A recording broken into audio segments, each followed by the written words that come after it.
শাকিব খানের ছবি কিন্তু মাল্টিপ্লেক্সে চলতো না।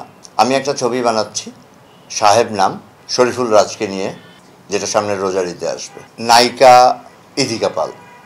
অবশ্যই শাকিব খানের সাথে কাজ হবে, অবশ্যই শাকিব খানের সাথে কাজ হবে। না, ডেফিনেটলি আমি একটা মাল্টিকাস্টিং ছবি বানাচ্ছি। রেডি অ্যাকশন মুভি একটা মাল্টিকাস্টিংয়ের মুভি একটা বানাচ্ছি, আর নতুন কাস্টিং নিয়েও আমি একটা ছবি বানাচ্ছি। আমি দুটো ছবি বানাচ্ছি, কিন্তু সেগুলো সবই আসবে হলগুলো রেনোভেশনের পরে, কিছু হল টিকিটিংয়ের আওতায় আসার পরে। হ্যাঁ, আমরা এক নায়ক ভিত্তিক একটা ইন্ডাস্ট্রিতে পরিণত হয়েছি। অন্য নায়কের ছবি চলে না। কেন চলে না? তার কারণ মাল্টিপ্লেক্স নাই। মাল্টিপ্লেক্স যে কটা আছে, দেখেন মাল্টিপ্লেক্সে কিন্তু অন্যান্য সবার ছবি চলে। শাকিব খানের ছবি কিন্তু মাল্টিপ্লেক্সে চলতো না। প্রিয়তমা থেকে কিন্তু শাকিব খান মাল্টিপ্লেক্সে দর্শক টানছে। ওয়ালটন ফ্রিজ কিনে অনেকের মতো আপনিও হয়ে যেতে পারেন মিলেনিয়াল। সেরা পণ্যের সেরা অফার বড় আকারে শুরু হয়েছে। এই জন্য মানুষ এখন ভরসা পাচ্ছে যে শাকিব খানকে নিয়ে বড় বাজেটের ছবি করলে মাল্টিপ্লেক্স থেকে টাকা পাওয়া যাবে। সেই টাকার অঙ্ক অনেক অনেক গুণ বাড়তে পারে যদি সিঙ্গেল স্ক্রিনগুলো শুধু টিকিটিংয়ের আওতায় আসে।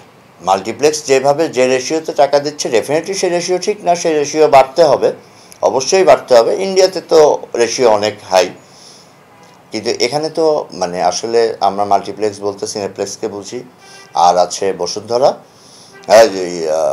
যমুনা আর লায়ন সিনেমাস। সো সবাই 20 থেকে 25% রেশিওতে টাকা দিচ্ছে তাদের টোটাল সেলের। তো আসলে এইটা দিয়ে তো আসলে প্রডিউসার কেন ছবি বানাবে? মুক্তিযুদ্ধের পরে কি সিনেপ্লেক্স ছিল? মুক্তিযুদ্ধের পর থেকে টিকিটের প্রাইস এই নিয়মটাই চলে আসতেছে। মুক্তিযুদ্ধের সময় খাদ্যের দাম যা ছিল, এখন কি খাদ্যের দাম তাই? মুক্তিযুদ্ধের সময় জীবনযাত্রার ব্যয় যা ছিল, এখন কি জীবনযাত্রার ব্যয় তাই? তাহলে কি ওই সময়ে যে রেটে টিকিট বিক্রি হতো এখনও কি সেই রেটেই টিকিট বিক্রি হবে? না, তা তো বিক্রি হয় না। না, পার্সেন্টেজ কেন? পার্সেন্টেজ তো ডেফিনেটলি রিভ্যালুয়েট করতে হবে। মুক্তিযুদ্ধের সময় বা 72, 73, 74, 75-এ যে পার্সেন্টেজে প্রযোজক টাকা পেত, সেই পার্সেন্টেজে এখনও টাকা পাবে। এটা তো রিভিউ হওয়া উচিত, সরকারের দৃষ্টি দেওয়া উচিত এখানে। আমি আশা করব তথ্য মন্ত্রণালয় অবশ্যই এই ব্যাপারে দৃষ্টি দিবে। না, এই মুহূর্তে এই ব্যাপারে আমি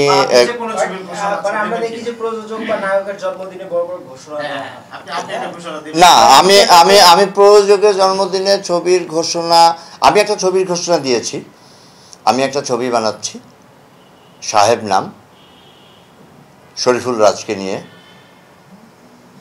যেটা সামনের রোজার ঈদে আসবে। নায়িকা ইদিকা পাল। ডিরেক্টর তো আমি আগেও বলেছি সাহেব চন্দন থাকছে, হিমেল আশরাফ তার অ্যাসিস্ট্যান্ট থাকবে, এবং আমার প্রিয়তমার যে টিম, সেই টিম টোটালটা কাজ করবে।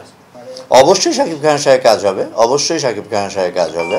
শাকিব খানের সাথে তো আমি কাজ করবো, এটা তো আমি সবসময় বলে আসছি। শাকিব খানের তুফান ছবিটা রিলিজ হোক, ভালো যাক, দেন তারপর আমি শাকিবের সাথে বসবো, শাকিবের সাথে নেক্সট কাজের পরিকল্পনা নিয়ে। ইনফ্যাক্ট শাকিবের সাথে যে কাজটা করবো সেটার স্ক্রিপ্টিং চলছে।